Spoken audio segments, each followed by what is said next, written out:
Good morning class. ધોરણ 9 વિષય વિજ્ઞાન ચેપ્ટર 2 આપણી આસપાસના દ્રવ્યો શુદ્ધ છે. આજે આપણે આ ચેપ્ટરની શરૂઆત કરીશું. સૌપ્રથમ પ્રસ્તાવના જોઈ તો આપણી આસપાસમાં જેટલા પણ દ્રવ્યો છે તો દ્રવ્યોમાં જેટલી પણ નિર્જીવ વસ્તુ છે તે બધી આવી શકે. તમે જેનો ઉપયોગ કરો છો અથવા તો તમે ખોરાકમાં જે વસ્તુ લ્યો છો, જમીનમાંથી મળતી ધાતુઓ, આ ઉપરાંત ભૌતિક સુખ સુવિધા માટે તમે જેનો પણ ઉપયોગ કરો છો તે દરેક વસ્તુ શુદ્ધ છે કે નહીં તેનો ખ્યાલ કેવી રીતે આવે. હવે બજારમાંથી ખરીદેલી વસ્તુ જેવી કે દૂધ, ઘી, માખણ, મીઠું, મરી મસાલા, પીવાલાયક પાણી અને ફળોના રસ વગેરે શુદ્ધ છે કે નહીં તે કેમ નક્કી કરી શકાય? આ ઉપરાંત જે તમે રોજબરોજના ખાવાના પદાર્થોના ડબ્બા છે એમાં જે શુદ્ધતાનો એક માર્કો લીલા કલરનો જે વેજીટેરિયન હોય તેના માટે મારેલો હોય છે અને શુદ્ધતાની એક નિશાની મારેલી હોય છે. આઈએસઆઈ માર્કાવાળો જે હોય તે પરિભૂત થાય છે કે આપેલી જે વસ્તુ છે તે શુદ્ધ છે. ઉદાહરણ તરીકે દૂધ એ પાણી, ચરબી અને પ્રોટીનનું મિશ્રણ છે. જ્યારે કોઈ વૈજ્ઞાનિક કોઈ દ્રવ્યને શુદ્ધ કહે ત્યારે એવો અર્થ કહી શકાય કે દ્રવ્યમાં રહેલા દરેક કણોના રાસાયણિક ગુણધર્મ સમાન છે અને એક શુદ્ધ પદાર્થ એક જ પ્રકારના કણોનો બનેલો છે. બરાબર? હવે એક વસ્તુ ધ્યાનમાં રાખો કે કોઈ પદાર્થ છે ખાલી એક જ તત્વોનો બનેલો હોતો નથી. જુદા જુદા મિશ્રણનો પણ બની શકે, કલીલ પણ હોઈ શકે, નિલંબન પણ હોઈ શકે. એટલે પદાર્થ ક્યાંથી આવે છે અને તેને અનુલક્ષીને તેની અંદર રહેલા ઘટકોનું પ્રમાણ કેટલું છે તેના આધારે તેની જે શુદ્ધતા છે તે નક્કી કરવામાં આવે છે. હવે નંબર 2 આવે છે મિશ્રણ શું છે? મિશ્રણ એક કરતા વધુ તત્વો એકબીજા સાથે મિશ્ર થઈ અને જે પણ દ્રાવણ બનાવે તેને મિશ્રણ કહેવામાં આવે છે. તો એક વસ્તુ ધ્યાનમાં રાખજો કે મિશ્રણની અંદર બે પ્રકાર ધાતુનું મિશ્રણ પણ હોય છે. આ ઉપરાંત તમે મીઠાને પાણીમાં નાખો તો મીઠું પાણીની અંદર ઓગળી જાય છે તો તેને મીઠાના પાણીનું મિશ્રણ પણ કહી શકાય. હવે આ જે મીઠું છે તો બાષ્પીભવન પ્રક્રિયા દ્વારા આપણે પાણીને ઉડાડી દઈએ અને મીઠાને ફરીવાર મેળવી શકીએ છીએ. એટલે મીઠું એટલે એને રાસાયણિક નામ સોડિયમ ક્લોરાઇડ છે.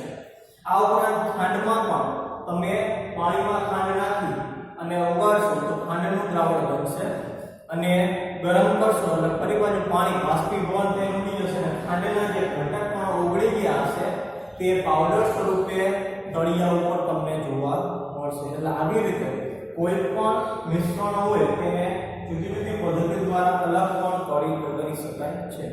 હવે ઠંડુ પીણું અને માટી એક જ પ્રકારના કણો ધરાવતા પદાર્થો નથી. બરોબર? તમે જમીનની અંદરથી ધાતુ મેળવો છો, ધાતુની અંદર પણ જો સક્રિય ધાતુ હોય તો ઘણી બધી બીજી અશુદ્ધિઓ અથવા બીજી અધાતુઓ તેની અંદર મિશ્રણ આવેલી હોય છે.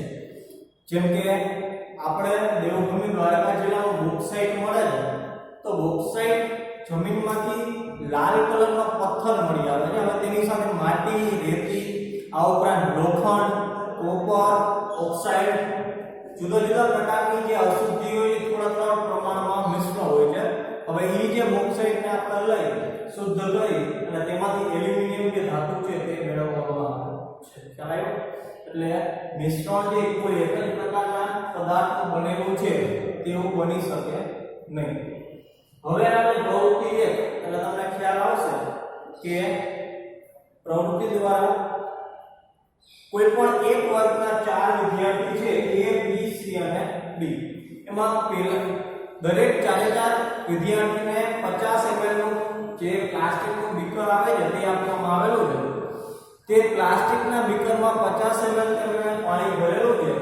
બરોબર? 4 વિદ્યાર્થીને 50 ml નું બીકર, આ ઉપરાંત 50 ml ના બીકરમાં પાણી ભરેલું છે. હવે પહેલા વિદ્યાર્થીને કોપર સલ્ફેટ કે જે વાદળી રંગનો પાવડર આવે છે CuSO4 તેનો પાવડર આપવામાં આવે છે. બીજા નંબરના વિદ્યાર્થીને 2 ચમચી કોપર સલ્ફેટનો પાવડર આપવામાં આવે છે. ત્રીજા નંબરના વિદ્યાર્થીને પોટેશિયમ પરમેંગનેટ અને ચોથા નંબરના વિદ્યાર્થીને સોડિયમ ક્લોરાઇડ ના જે પાવડર છે તે આપવામાં આવે છે. બરાબર. હવે પહેલો વિદ્યાર્થી 1 ચમચી જે પાવડર કોપર સલ્ફેટનો પાવડર હતો તે પેલા તેના બીકરમાં નાખીને હલાવી નાખશે એટલે એનું જે દ્રાવણ હશે તે જાંબલી રંગ ધારણ કરશે. પછી 2 ચમચી જે બીજા બી વિદ્યાર્થી છે તે 2 ચમચી કોપર સલ્ફેટનું દ્રાવણ આપેલું છે તે પણ 50 ml માં નાખશે તો તેનો જે કલર હશે તે પહેલાની સરખામણીમાં વધારે ઘાટો હશે કેમ કે અહીંયા 2 ચમચી તમે કોપર સલ્ફેટનું દ્રાવણ લીધેલું છે. ત્રીજા સી વિદ્યાર્થી છે તે પોટેશિયમ પરમેંગનેટ કે જે ગુલાબી કલરનું દ્રાવણ આવેલું હોય છે તે નાખશે અને ચોથા નંબરનો જે સોડિયમ ક્લોરાઇડનું દ્રાવણ છે તે નાખશે. એટલે જુદા જુદા જે પદાર્થો છે પાણીની અંદર મિશ્ર થઈ જાય છે અને મિશ્રણ થઈ ગયેલા જે પદાર્થો છે ઓગળી ગયેલા જે પદાર્થો છે તેને સમમ મિશ્રણ કહેવામાં આવે છે. ખ્યાલ એટલે આવી રીતે આ પ્રકારના અન્ય મિશ્રણ પણ તમે બનાવી શકો છો જેમ કે સોડિયમ ક્લોરાઇડ અને લોખંડના જે ભૂકો આવે તેનું મિશ્રણ એમાં પણ તમે એકબીજાને મિક્સ કરી આપો છો. આ ઉપરાંત મીઠું અને સલ્ફરનું મિશ્રણ, આ ઉપરાંત પાણી અને તેલનું મિશ્રણ, આ પ્રકારના મિશ્રણના ઉદાહરણ છે. ખ્યાલ આવ્યો? એટલે મિશ્રણ કોને કહેવાય, એકબીજામાં મિક્સ થાય છે કે નહીં તેના આધારે તમને તેનો ખ્યાલ આવી ગયો છે. હવે બીજા નંબરનો પ્રવૃત્તિ છે તેમાં પણ જે પહેલા 4 વિદ્યાર્થી હતા તેની પાસે આપણે બીજી પ્રવૃત્તિ કરાવવાની છે. હવે તેમને 4 બીકર આપેલા હતા તો હવે તેની જગ્યાએ તમારે જુદા જુદા 4 પદાર્થો, પહેલા નંબરનો એ વિદ્યાર્થી હશે તેને કોપર સલ્ફેટના થોડાક સ્ફટિક થોડો ભૂકો આપવાનો છે.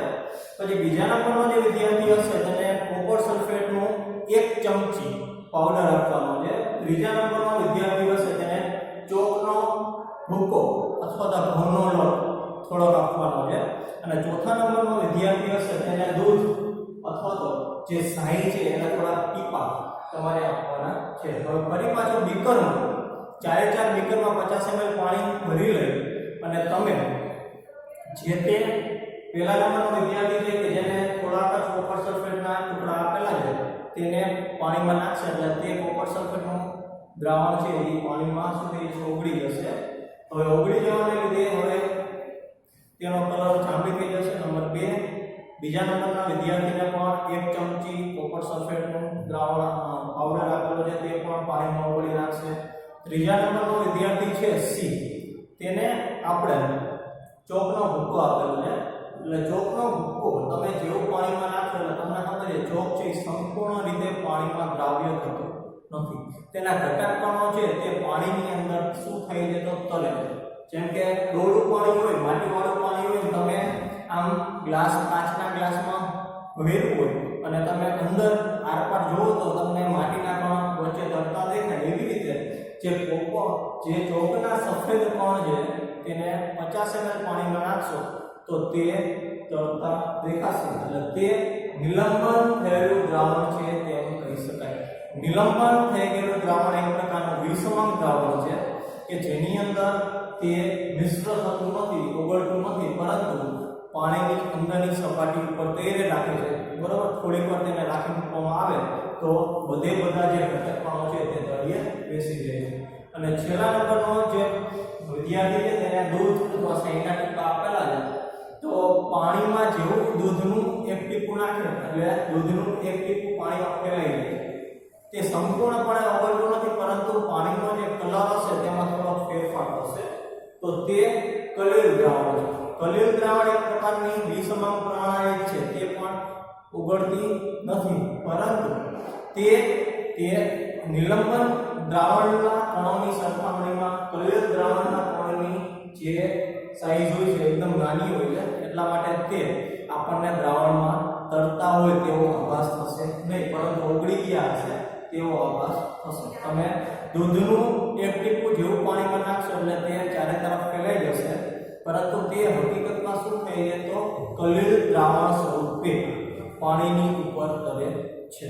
ચાલે એટલે ચારે ચાર જે બીકર છે એમાંથી આપણે જો પ્રકાશ પસાર કરીશું તો તમને ખ્યાલ આવશે કે પહેલા અને બીજા દ્રાવણમાં જે પાણીમાં ઓગળી ગયા છે તેની અંદરથી પ્રકાશ છે તે આરપાર પસાર થઈ શકશે, પરંતુ ત્રીજા અને ચોથો જે વિદ્યાર્થી છે, હવે ત્રીજો અને ચોથો વિદ્યાર્થી ના બીકરમાંથી કાચના ગ્લાસમાંથી જેવું આપણે પ્રકાશનું કિરણ પસાર કરશું તો એક વસ્તુ ધ્યાનમાં રાખો કે જેવું પ્રકાશનું કિરણ પસાર કરવામાં આવે એટલે જેવું અહીંયા કોણ હોય તો તે આ પ્રકાશનું કિરણ ભટકાય અને તેનું પ્રકિરણ થઈ જાય.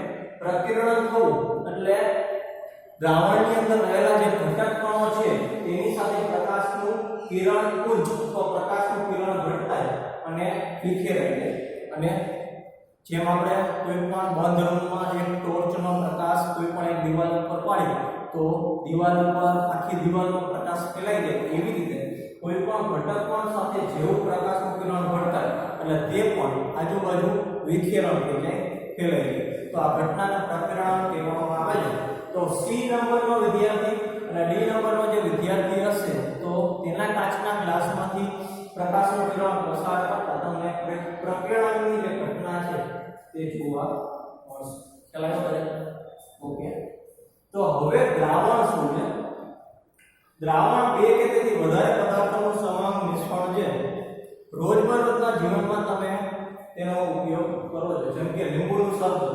લીંબુના શરબતમાં મીઠું, ખાંડ, લીંબુનો રસ નાખવામાં આવે છે. તો સૌપ્રથમ એક વસ્તુ ધ્યાનમાં રાખો કે દ્રાવણની અંદર બે ઘટકો આવેલા હોય છે. સૌપ્રથમ દ્રાવ્ય અને બીજું દ્રાવક. દ્રાવ્ય એટલે જે પદાર્થ ઓછો છે તેને દ્રાવ્ય કહેવામાં આવે છે. જે પદાર્થનું બીજા પદાર્થનું પ્રમાણ વધારે હશે તેને દ્રાવક કહેવામાં આવે છે. લીંબુનો શરબત છે તેનું ઉદાહરણ આપું તો આપણે એની અંદર ખાંડ, લીંબુનો રસ અને મીઠું નાખીએ તો તેનું પ્રમાણ ઓછું છે માટે તેને દ્રાવ્ય કહેવામાં આવશે, અને પાણી વધારે લઈએ એટલા માટે તેને દ્રાવક કહેવામાં આવશે. અને બધું મિશ્ર કરી તો આપણને દ્રાવણ મળે છે. તો તમને હવે દ્રાવણ શું છે તે ખ્યાલ આવી ગયો છે. એવું નથી કે ફક્ત તમને પ્રવાહીમાં જે દ્રાવણ છે તે જોવા મળશે કે જેની અંદર દ્રાવ્ય અને દ્રાવકના ઘટક પણ આવેલા હોય. તમને ઘન દ્રાવણ પણ જોવા મળશે. ઘન દ્રાવણમાં તમારે ઉદાહરણ લેવું હોય તો મિશ્ર ધાતુઓ. મિશ્ર ધાતુઓ છે તે હકીકતમાં કોઈ પણ બે ધાતુઓનું મિશ્રણ છે. તે કોઈ પણ બે ધાતુ પણ હોઈ શકે અથવા એક ધાતુ અને એક અધાતુ પણ હોઈ શકે. એનું એક ઉદાહરણ છે પિત્તળ. પિત્તળની અંદર 30% જસત એટલે કે ઝીંક, 70% તાંબુ એટલે કે કોપર આવેલું હોય છે. જે પિત્તળ છે તે હકીકતમાં બે અલગ-અલગ જે ધાતુઓ છે તેનું સંમિશ્રણ છે. આ ઉપરાંત હવાનું પણ દ્રાવણ હોઈ શકે. તમે જોઈ શકો છો કે વાતાવરણની અંદર ટોટલ 78% નાઇટ્રોજન, 21% ઓક્સિજન અને બાકી બધા 1% જેટલા વાયુઓ છે તે આવેલા છે. તો વાયુઓ એકબીજામાં મિશ્ર થઈ અને મિશ્રણ બનાવે તો ઈ પણ એક પ્રકારના દ્રાવણ હોઈ શકે. હવે દ્રાવણના જે ઘટક કણો છે એની વાત કરી તો જે ઘટક કણ ઓછું હોય તેને દ્રાવ્ય કહેવાય અને જે ઘટક કણ વધારે હોય તેને દ્રાવક કહેવામાં આવે છે. બંને દ્રાવ્ય અને દ્રાવક મિક્સ થઈ એકબીજામાં દ્રાવણ બનાવે છે. તેના થોડા ઉદાહરણ આપણે અત્યારે જોવાના છે કે પેલું આવે છે ખાંડનું જલીય દ્રાવણ કે જે ઘનનું પ્રવાહીમાં દ્રાવણ છે. આ બધા ઉદાહરણ યાદ રાખજો કેમ કે અવારનવાર પરીક્ષામાં પૂછાતા હોય છે. ખાંડ છે તે દ્રાવ્ય સ્વરૂપે છે, ઘન સ્વરૂપે છે. તેને પ્રવાહી પાણીની અંદર મિશ્ર કરવામાં આવે છે અને ખાંડનું જલીય દ્રાવણ બનાવવામાં આવે છે. નંબર 2, આયોડિનનું આલ્કોહોલમાં બનાવેલા દ્રાવણને ટિંચર આયોડિન તરીકે ઓળખવામાં આવે છે. હવે ટિંચર છે તે દ્રાવ્ય તરીકે છે અને તેનું દ્રાવણ આલ્કોહોલમાં બનાવવામાં આવે છે તો તેને ટિંચર આયોડિન કહેવાય કે જે પ્રવાહી દ્રાવક છે. સોડા વોટર તમે જે સોડા પીવો છો તો તેની અંદર કાર્બન ડાયોક્સાઇડ વાયુને પાણીમાં ઓગાળવામાં આવે છે. તો અહીંયા કાર્બન ડાયોક્સાઇડ વાયુ સ્વરૂપે દ્રાવ્ય થશે અને પાણી દ્રાવક થશે અને તે બંનેનું મિશ્રણ જે પ્રવાહી દ્રાવક તરીકે હોય છે. છેલ્લે હવાની આપણે વાત કરી લીધી કે 78% નાઇટ્રોજન, 21% ઓક્સિજન અને બાકી બધી જે 1% વાયુઓ છે તે એની અંદર આવેલા હોય છે. હવે દ્રાવણના જે ગુણધર્મ છે તો દ્રાવણ સૌપ્રથમ સમાન મિશ્રણ છે. સમાન મિશ્રણ એટલે એકબીજામાં ઓગળી જાય તેવા પદાર્થો. દ્રાવણના જે કણોનો વ્યાસ હોય છે તે 1 નેનોમીટર. આ એકમથી યાદ રાખજો. 1 નેનોમીટર બરાબર અને મીટરમાં ફેરવવું હોય તો 10⁻⁹ મીટર થાય. આટલા બધા સૂક્ષ્મ આવેલા હોય છે કે જેને નરી આંખે જોઈ શકાતા નથી. આ ઉપરાંત જે દ્રાવણના કણોનું કદ અતિ સૂક્ષ્મ હોવાને કારણે તેમાંથી પસાર થતા પ્રકાશના કિરણોનું પ્રકિરણન કરી શકાતું નથી. જેમ કે તમે મીઠાવાળું પાણી બનાવો તો કાચના ગ્લાસમાં મીઠાવાળા પાણીના ઘર્ષણ થઈ તે તમને આરપાર જ દેખાશે. મીઠું કે તરતું દેખાશે નહીં.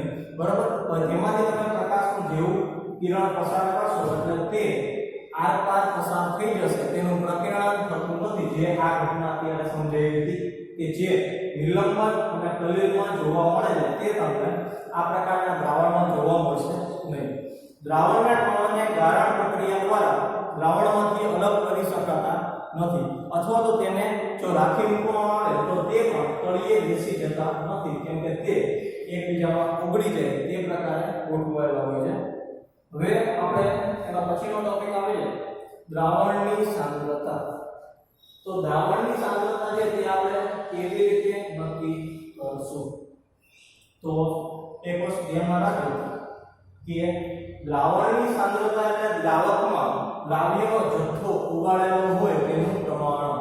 હવે જુદા જુદા દ્રાવણોની જે સાંદ્રતા છે તે જુદી જુદી હોય છે કેમ કે જુદા જુદા દ્રાવણોની અંદર ઉગાડેલા જે દ્રાવ્યનો જથ્થો છે તે પણ અલગ અલગ હશે.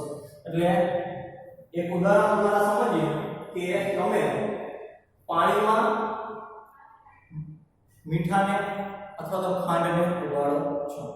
સામાન્ય પાણી હશે તેમાં તમે ખાંડને ઉગાડશો તો જેટલી પણ જ્યાં સુધી પાણી છે તે ખાંડથી સંતૃપ્ત ના થઈ જાય ત્યાં સુધી તમારે ખાંડ પાણીમાં નાખીને ઉગાડવાનું છે.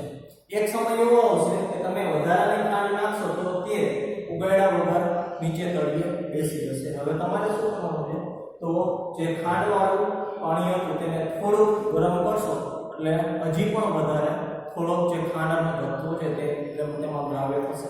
આ થવાનું કારણ એક જ છે કે ગરમ કરવાથી પાણીના જે અણુઓ છે તે એકબીજાથી દૂર જશે અને હજી થોડીક જગ્યા ખાંડને સમાવવા માટે એની અંદર મળશે. ખ્યાલ આવ્યો? એટલે આવી રીતે તમે થોડુંક ગરમ કરેલું ખાંડનું દ્રાવણ જે વધારે ખાંડને ઉગાડી શકતું નથી તો તે દ્રાવણ થશે સંતૃપ્ત દ્રાવણ.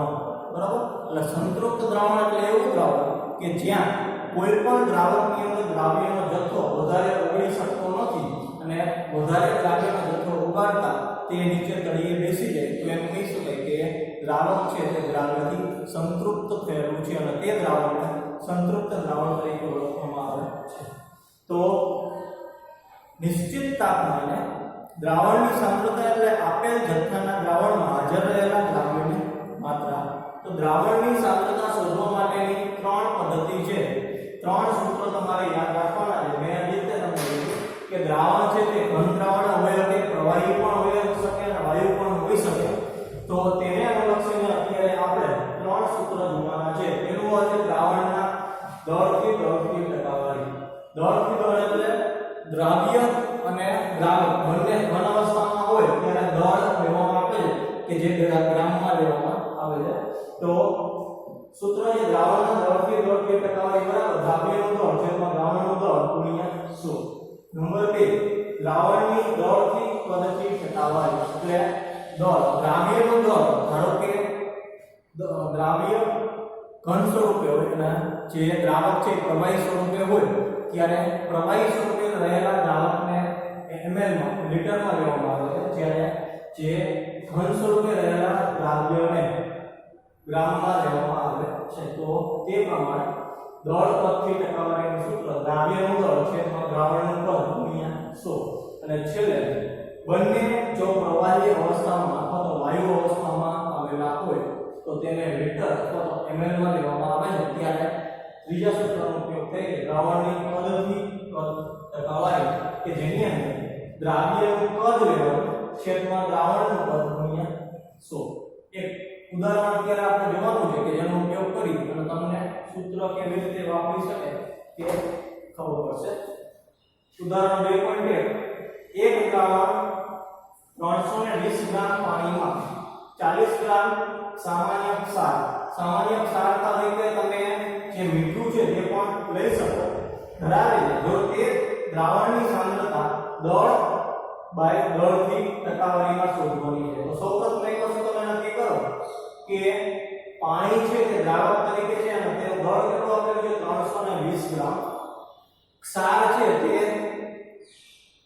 દ્રાવ્ય તરીકે છે અને તેનું દળ આપેલું છે 40 ગ્રામ તો કુલ દળ કેટલું થાય તો કુલ દળ બરાબર દ્રાવ્યનું દળ વત્તા દ્રાવકનું દળ બેનો સરવાળો એટલે 40 વત્તા 320 બરાબર દ્રાવણનું કુલ દળ થશે 360 ગ્રામ બરાબર હવે સાંદ્રતા શોધવાની છે દળથી એટલે સૂત્ર આવશે દળથી ટકાવારી બરાબર દ્રાવ્યનું દળ છેદમાં દ્રાવકનું દળ ગુણ્યા 100 દ્રાવ્ય તરીકે ક્ષાર છે કે જે 40 ગ્રામ આપેલું છે છેદમાં કુલ દ્રાવણનું જે દળ છે કેટલું આવ્યું તો 360 ગુણ્યા 100 આની ગણતરી કરશો એટલે 11.1% જે સાંદ્રતા છે તે 40 ગ્રામ ક્ષારને 360 ગ્રામ પાણીમાં ઉગાડતા મળે છે તો આ જે 11.1% છે તે હકીકતમાં પાણીની અંદર ક્ષારની જે સાંદ્રતા છે તે દર્શાવે છે ખ્યાલ આવ્યો એટલે હવે તમને પાણીની અંદર રહેલી સાંદ્રતા આ ત્રણ સૂત્રનો ઉપયોગ કરીને કેવી રીતે શોધી શકાય તેનો ખ્યાલ